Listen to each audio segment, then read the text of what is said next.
अब बात करेंगे भारत जोड़ो यात्रा की। राजस्थान में भारत जोड़ो यात्रा का सफर आज बूंदी जिले से शुरू हो गया। प्रदेश में यात्रा का आज ये छठा दिन है। पहले पड़ाव में यात्रा आज 13.8 किलोमीटर का सफर तय कर अरनेठा पहुंची। अब लंच के बाद यात्रा का अगला पड़ाव शुरू होगा। लंच के बाद यात्रा दोपहर 3:30 बजे दोबारा से शुरू होगी और लगभग 10 किलोमीटर चलेगी। इसके बाद कापरेन के बालपुरा चौराहा पहुंचेगी। इसके बाद यात्रा लगभग 7 किलोमीटर और चलेगी। उसके बाद में रात्रि विश्राम का कार्यक्रम।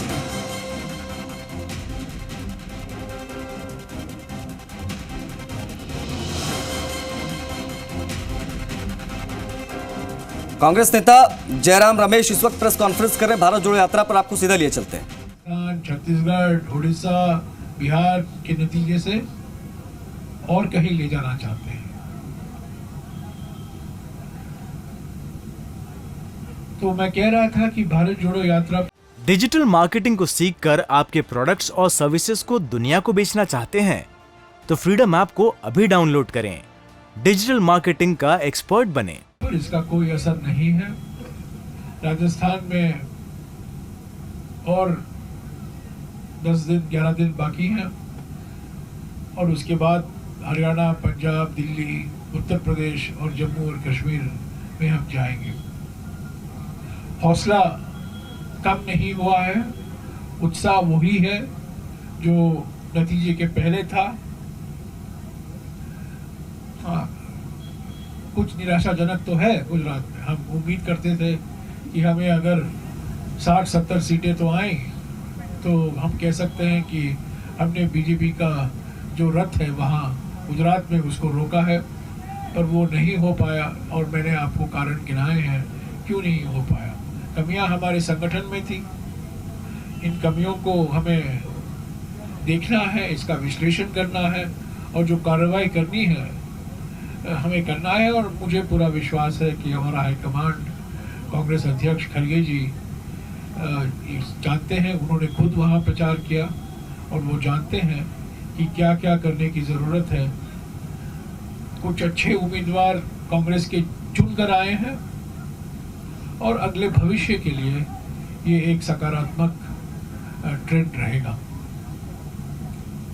तो भारत जोड़ो यात्रा पर कोई असर नहीं है। मैं कई अखबारों में पढ़ रहा हूँ कि अगर भारत जोड़ो यात्रा रोका जाता और गुजरात में चुनाव के लिए राहुल गांधी जाते तो बेहतर होता। पहले से ही हम कहकर आ रहे हैं कि भारत जोड़ो यात्रा की शुरुआत 7 सितंबर से हुई और ये कन्याकुमारी तक चलेगा। और अगर ज़रूरत पड़ेगी तो राहुल जी चुनाव प्रचार के लिए जाएंगे। वो अहमदाबाद वो गए एक दिन के लिए, पर प्राथमिकता भारत जोड़ो यात्रा के लिए था। उनकी प्राथमिकता और कांग्रेस पार्टी की प्राथमिकता। हालांकि हमारा संगठन जो है गुजरात में और हमारा संगठन जो है हिमाचल में चुनावी प्रचार में लगा हुआ था। तो चुनाव में उतर चढ़ाव होते हैं। 1980 में हमें 141 सीटें मिली थी। 1985 में हमें कांग्रेस पार्टी को 149 सीटें मिली थी। तो उतार चढ़ाव होते हैं, ये वास्तविक है। चुनाव हारते हैं, चुनाव जीतते हैं। पर यह बात बिल्कुल साफ हो गया है कि आम आदमी पार्टी और MIM वोट कटिंग पार्टी है और बीजेपी के इशारे से चलते हैं। जहां कांग्रेस और बीजेपी के बीच में मुकाबला है, कांग्रेस को कमज़ोर करने के लिए MIM और बीजेपी का और आम आदमी पार्टी का इस्तेमाल किया जाता है। आपके सवाल है तो मैं सवाल का जवाब दूंगा। शुक्रिया। सर, गुजरात में क्या मैनेजमेंट की कमी रही या तरुणाई को टिकट नहीं दिया गया? मैंने आपको रामायण पढ़ाया है और आप मुझे पूछ रहे हैं कि ये कमी। मैंने कहा ना, संगठन की कमी थी वहाँ और संगठन की कई कमियां थी। पर सबसे बड़ी बात यह है कि जो हम गठबंधन के खिलाफ मुकाबला था हमारा, बीजेपी, MIM और आम आदमी पार्टी, ये सबसे बड़ी हमारे लिए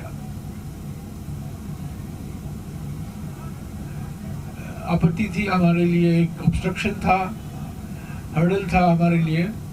और इसके अलावा प्रधानमंत्री और गृह मंत्री ने जिस तरीके से प्रचार किया, संस्थाओं का दुरुपयोग किया गया। आपको याद है, हमने खुद इलेक्शन कमीशन को एक शिकायत दी कि एक छोटे लड़की का इस्तेमाल किया जा रहा है चुनाव प्रचार में, और प्रधानमंत्री भी उस वीडियो में दिखाई दे रहे हैं, पर उस पर कोई कार्रवाई नहीं हुई। पुलिस अधिकारी का दुरुपयोग किया गया, जिले स्तर पर जो एडमिनिस्ट्रेशन है, प्रशासन है, उसका भी दुरुपयोग किया गया। और आप जानते हैं,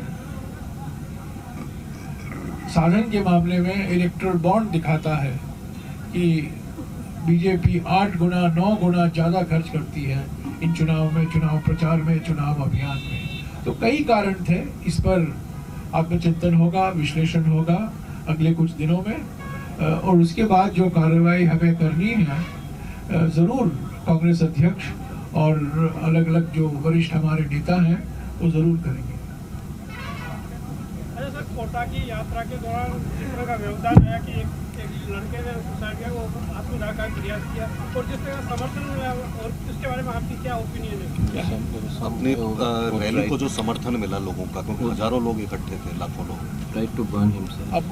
He tried to burn himself. Sir, Kota में भारत यात्रा को खराब करने के लिए भाजपा ने षड्यंत्र किया, कुछ लोगों को बेचकर आत्मदाह कराने की और धरना प्रदर्शन। देखिए, मैं आपको स्पष्ट करना चाहता हूं, अभी उसकी जांच चल रही है, पुलिस हिरासत में ले चुकी है। पुलिस हमें जो अभी तक जानकारी है वो यह है कि उसने केवल ध्यान आकर्षित करने के लिए कोई मानसिक रूप से विक्षिप्त व्यक्ति था जिसने इस तरह का प्रयास किया था। और हमारे साथियों जो भारत यात्री चल रहे हैं आगे, राहुल जी के चलते हैं, उन्होंने अपने प्रयास से उसको करने नहीं दिया इस तरह का कार्य जो वो करना चाहता था। और जहां तक समर्थन की बात, चलिए आगे बढ़ेंगे, कुछ और खबरों की बात करेंगे, क्योंकि राहुल गांधी की भारत जोड़ो यात्रा लगातार जारी है और राजस्थान में अपार जन समर्थन भी यात्रा को मिल रहा है। ये कहना है कैबिनेट मंत्री महेश जोशी का। भारत जोड़ो डिजिटल मार्केटिंग को सीखकर आपके प्रोडक्ट्स और सर्विसेज को दुनिया को बेचना चाहते हैं तो फ्रीडम ऐप को अभी डाउनलोड करें। डिजिटल मार्केटिंग का एक्सपर्ट बनें।